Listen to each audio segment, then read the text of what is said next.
This concept of celebrating the heritage of importance and of universal value, the UNESCO has come to grant this status to few of the selected sites.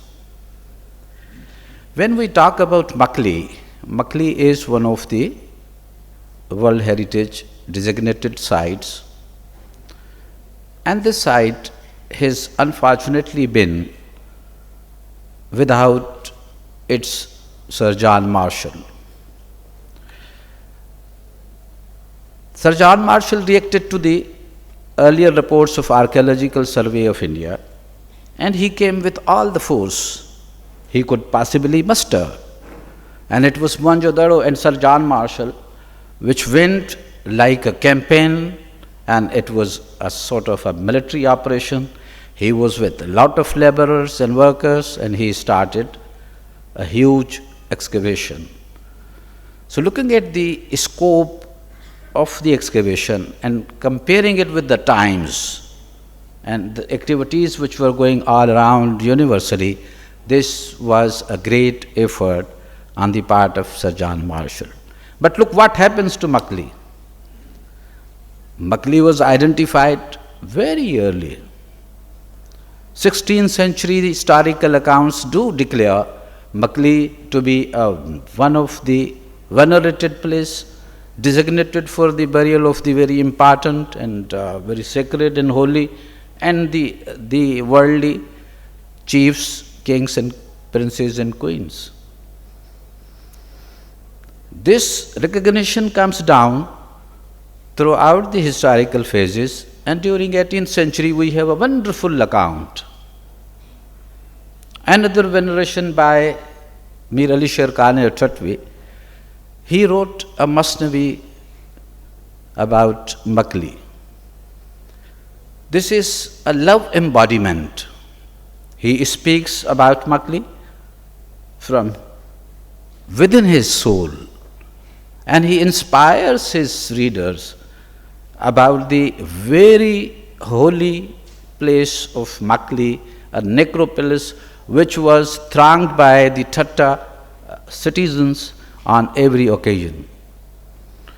There was any excuse of a holiday, all the population would move to Makli.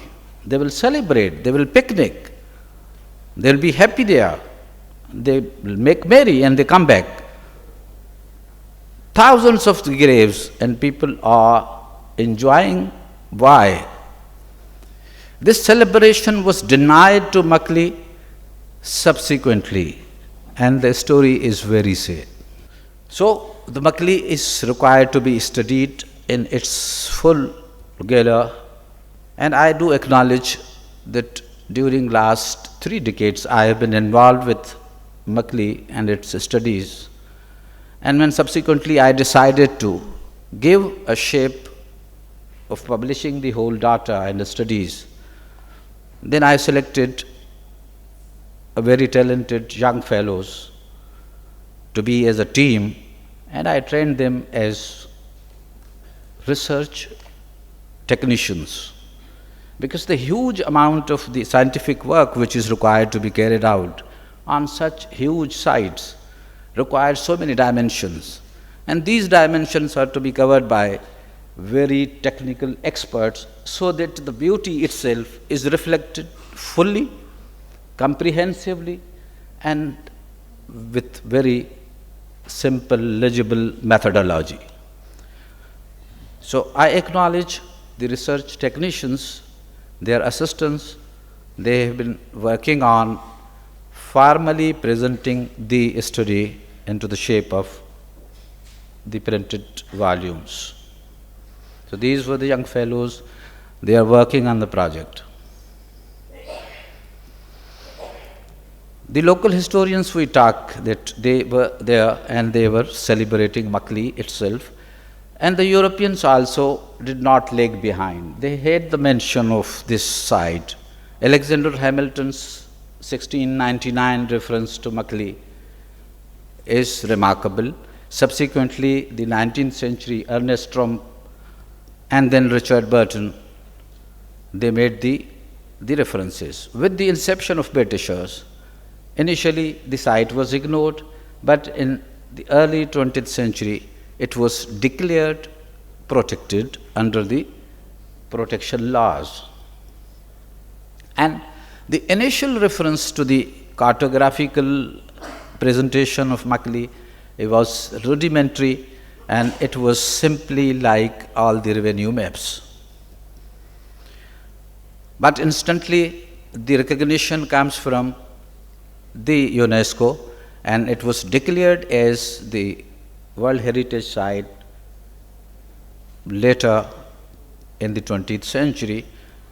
And then look at the anomalous things, look at the tragedy, that even the citation of UNESCO was missing the details, it was missing the actual extent and importance of the site. The citation is simply synthesizing it and declaring that there are 500,000 graves there.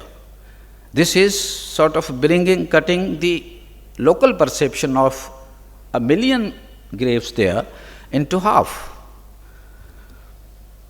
And then it did actually indicated at the importance which implied, and because of that importance, Makli was declared as the World Heritage Site.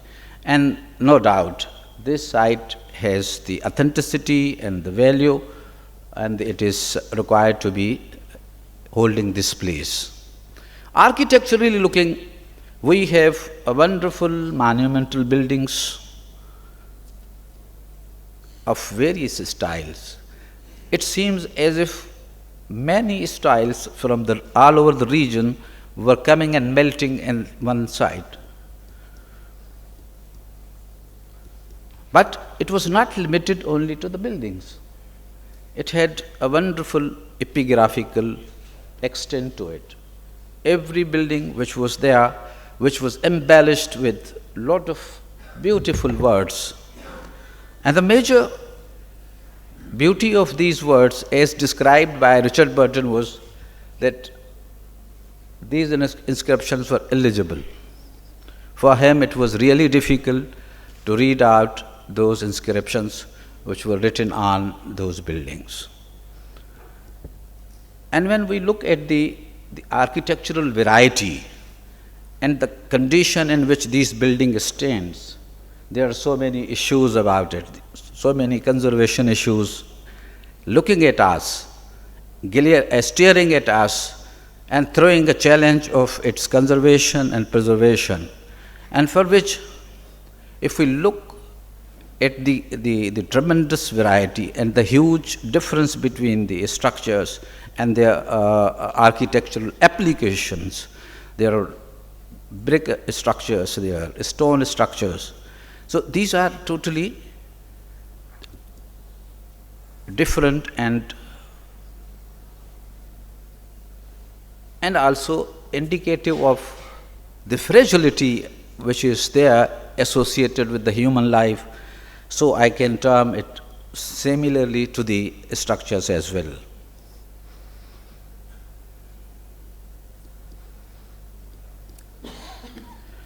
And these huge buildings, many of these are identified with the prominent personalities of the times, and they possess so much of the inscriptions there, which are actually indicative of the status, of the religious belongings, of the sectorial associations, and of the worldly powers.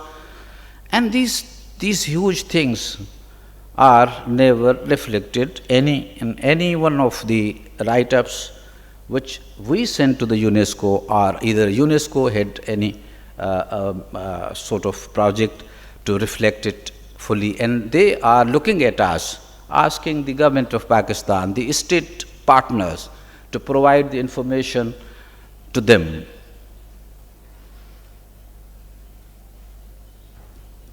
And these writings which are there have been read by only few enthusiasts, who have been able to publish this material for the benefit of the scholars and the students of history. When we look at the individual stone graves, they have lot of material on it as well, besides the buildings. For example, this cenotaph is wonderfully striven with the imagery which has been identified by Dr. Mehdi Hassan as the depiction of this one here as the tree of life. If you look at it, it has a variety of things and elements which may take your imaginations to anything you can construe. And when we look at the inscription which is here, it says that somebody is grieving over the death of the young son. And here, this is famous Jami's Marcia about his son, and this has been copied here in Makli. Association going long back to the Persian world, which was associated intellectually with us. Taking up the challenge of the Richard Burton when he declared that all the inscriptions of Makli are illegible. Khudadad Khan, one of the chief munshis of the Commissioner of Sindh, undertook this project, and he went on to record the epigraphy, and we understand through the references, though we have not seen the bayaz of Khudadad Khan, but we do understand that he had the extensive notes taken during the late 19th century.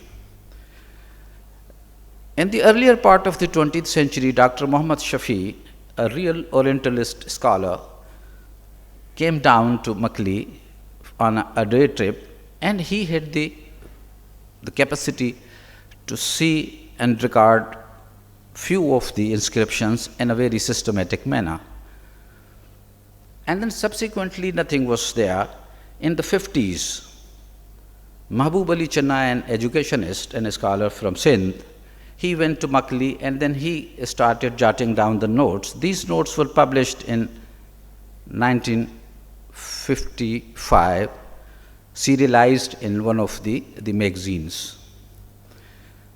Subsequent to it, in the year later, Pir Husamuddin Rashdi, with his long love with Makli, he came up with a long edited version of Mir Ali Sher Khan's Makli Nama, and he added more than 700 pages of notes to the original Makli Nama.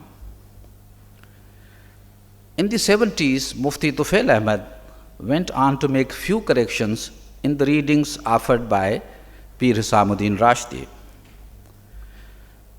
And then the Consulate of Culture in Iranian Embassy in Islamabad undertook a project in which they went on to copy the epigraphy of whole of Pakistan, and under Sayyid Kamal Haj, they compiled a wonderful book, Miras-e-Javedan, denoting much of the epigraphy of Makli as well.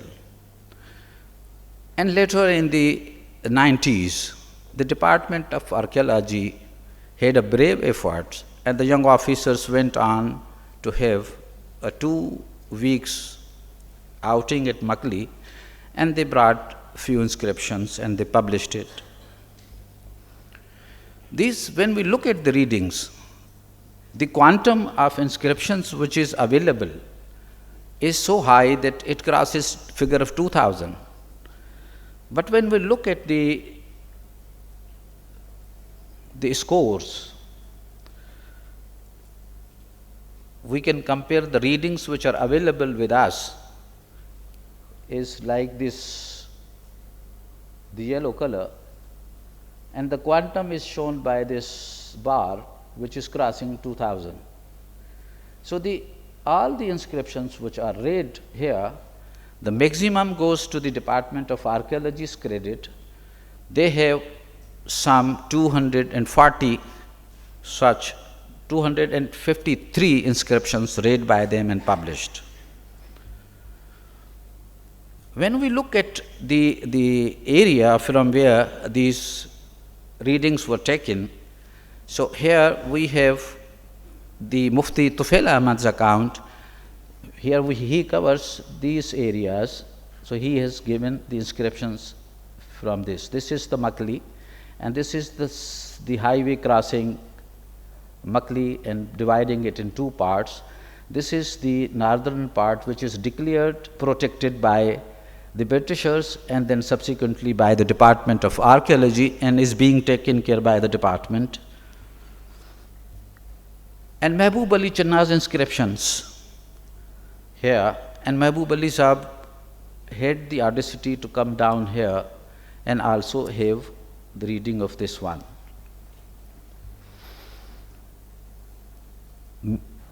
Rashidi Sahab had the readings in this area, and he had two inscriptions from here as well. Sanadi-i-Sindh is the one compilation on the basis of the inscriptions read by Maulana Muhammad Shafi Sahab. Has this, and he had the capacity to go beyond and in this unprotected area also, and he had few readings made there. The Department of Archaeology, understandably, he is curtailed to only to the protected area. They did not venture beyond it, and they left this whole area of Makli, which is another 1100 acres of land.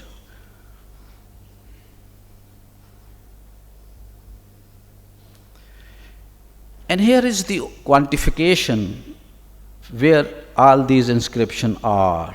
So it shows that everybody who was actually documenting Makli was limiting themselves to the normal beat here, and they did not have the understanding that the Makli is a huge necropolis which is spread to more area than the protected one.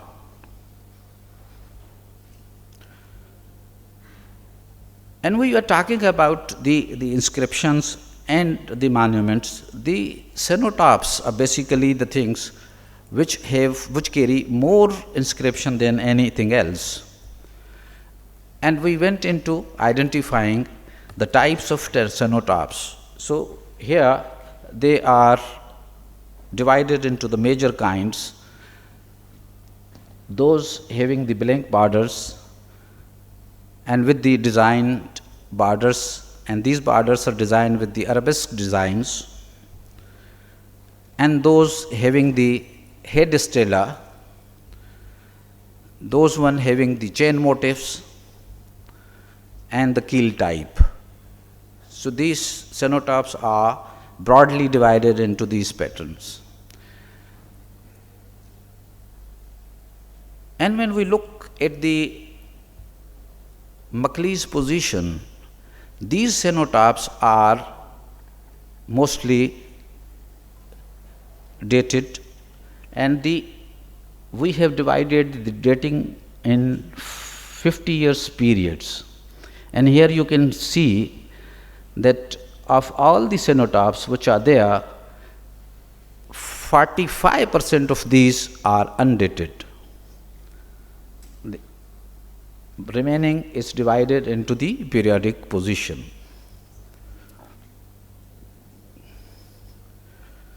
And when we look at the types, so we are here to find these types having this composition. Blank border one is 27%, and those with the chain motifs here is 9%, likewise. And out of these cenotaphs, the dated ones are divided into these types, and this is the position which they carry here. So what we did was, we went on to compare the various types of cenotaph and then tried to award the date to these undated cenotaphs. And through this exercise, we have been able to detect and assign the dates to those cenotaphs which never had any date otherwise. So this is the position that the blank borders one having 25%, these were identified, and then chain motifs 19% were identified through this exercise. And then we were able to identify most of the undated cenotaphs. On the other hand, there was another tool available to us. This was the tool of inscriptions.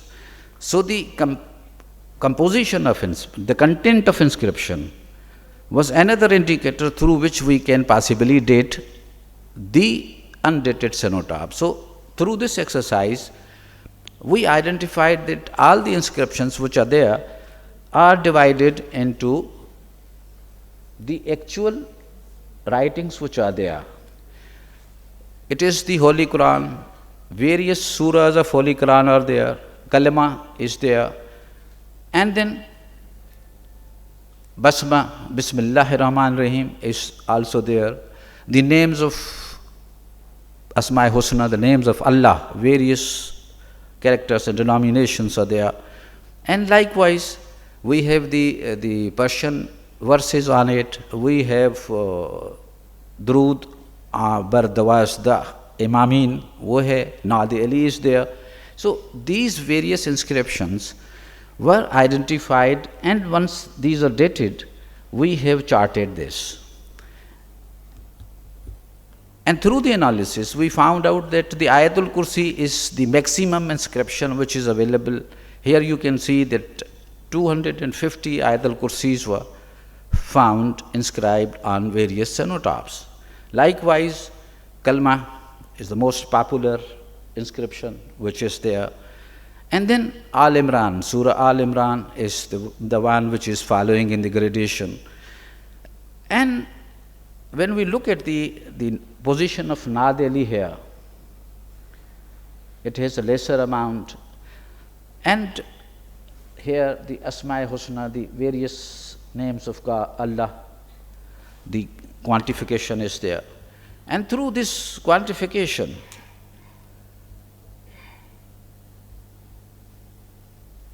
we assigned that we tried to find out that where they lie, periodically, time-wise.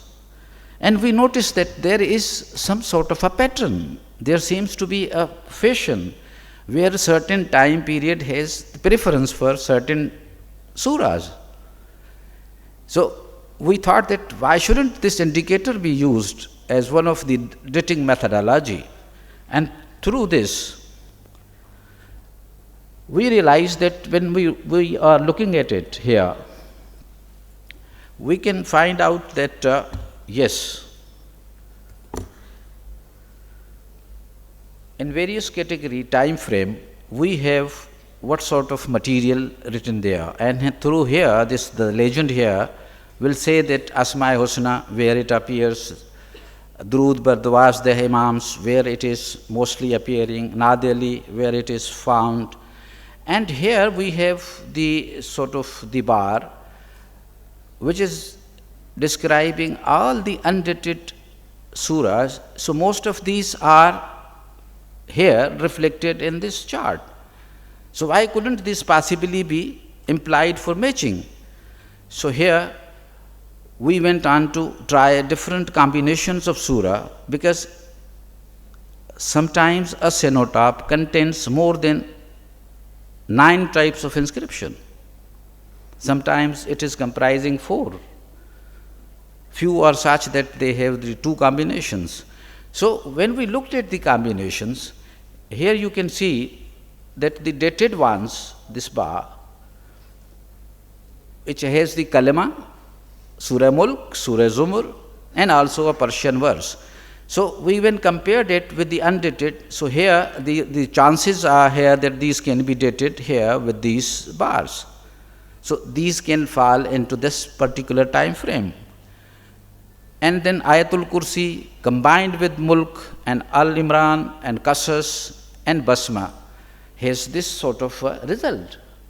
So these identical combinations appearing on cenotaphs which are undated and which are dated can possibly be joined together to have the associational and linkage, and this linkage was further yielding the results. Look at it. This is the dated one, and here the same combination appears on undated one.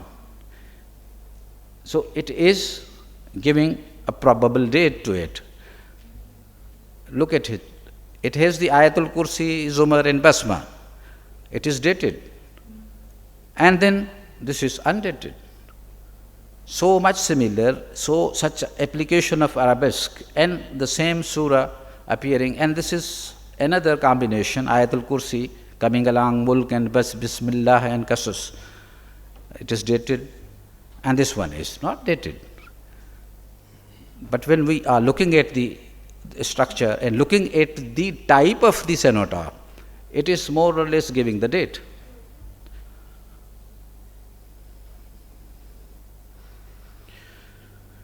The another important thing is among the inscriptions is the epitaph.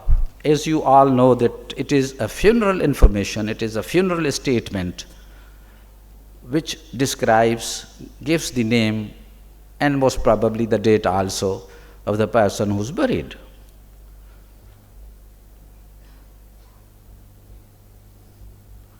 And this sort of epitaph goes beyond giving the name. It can possibly give the further information. Look at this. It is giving the honorific titles to it. And here it goes still beyond that. It is giving more. It has the Persian verse. And when we look at the epitaphs, these are giving us this percentage that they appear in various time frames and this sort of quantification. The most epitaphs are coming in this category. Here it is the 33%,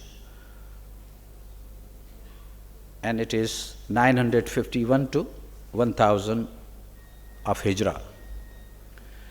Out of these, the Arabic language category-wise can be seen that the epitaphs which are in Arabic are spread in this quantification. Likewise, the Persian ones have this combination. And this epitaph is mostly appearing on the southern end of the cenotaph, but few are that they start from the northern end and end up at the southern end. So this is the composition. And these epitaphs are very interesting also because they not only give the date with the numericals, but they can give you the date as the Oriental system of giving dates is Qat-e Tarikh. In this Qat-e Tarikh, the date is given. It comes from,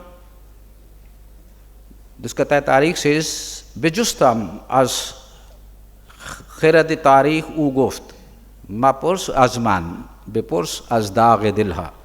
So here, from the words daag dilha, the value which is coming from the abjad assigned to it can gives it a particular date. So the date is given 1045 of Hijrah. Another chronogram here. This is a bit tricky, Qat-e Tarikh, because to find out where actually the Mada Tarikh lies, it says Nida Rasid ke vi wasal-e khuda shud, guft khami mabash ke firdos sakht roshan. And here the Mada Tarikh is basically in the first line. It is not coming after the guft.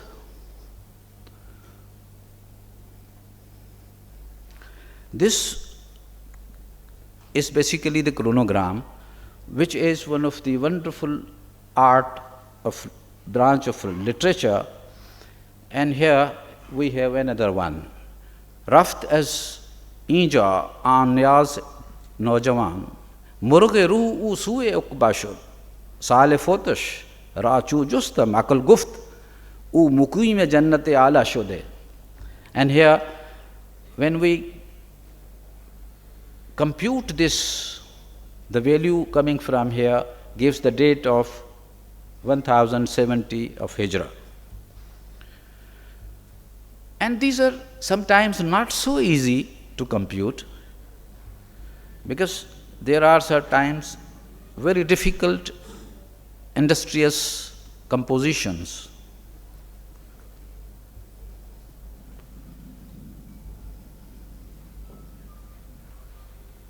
Like here, the Qat'a Tarikh is saying that Harf Tarikh Azmiya Naam Ghairat Khan Bar-ar. So, the thing is that the value of Tarikh is to be deducted from the value of the Ghairat Khan, and then it can give you the correct date. Here, it is in the poetry, when the poet is facing a difficulty in composition, then he can, sort of improvise. So here he is improvising. Sale whistle mere kochak guft dil, dam badam bada ba waw Hafiz Ali. Here, bada and ba waw has no other meaning, simply than to say that aid waw and aid dal. So with this additions, the date is given, which is also otherwise given here in numerically as well.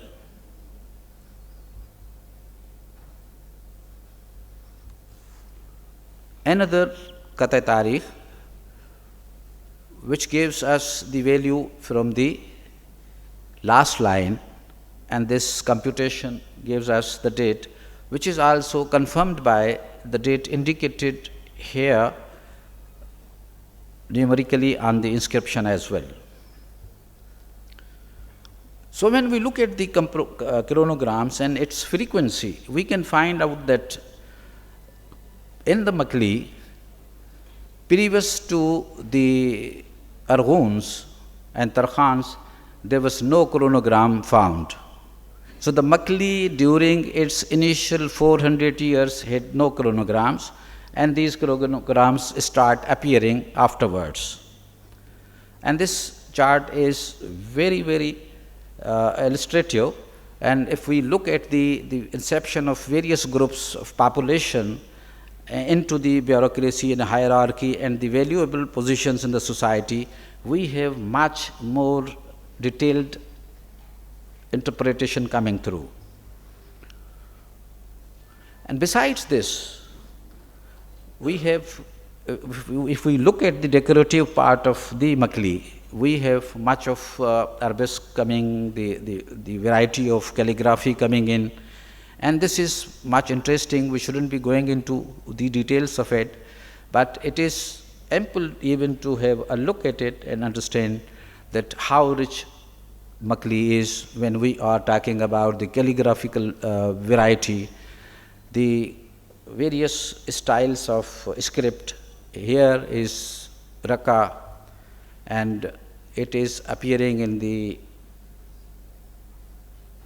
8th century and 9th century structures. And here one of the very interesting Kufic inscription, which has the wonderful Tarbi'i style, which is very unique and is not found all around here. Here the name of Muhammad is appearing in one square 4 times. Likewise, here the name of Ali is repeated and reflected. So it is called one of the variety of Kufis. It is Tarbi'i Kufi. And when we look at the various structures and inscriptions, we find much of the work done by those calligraphers who must have been masters in their art.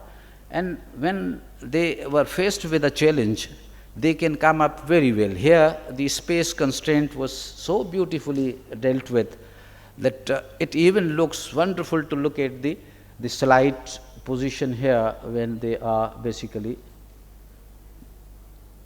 trying to complete the inscription in the given cartouche. Yes, I am saying even goodbye now to you. Look at this wonderful piece. This is a type of inscription which was given by those calligraphers, and here we will be actually concluding by giving you the variety of the calligraphy and its numbers coming up. Thank you very much.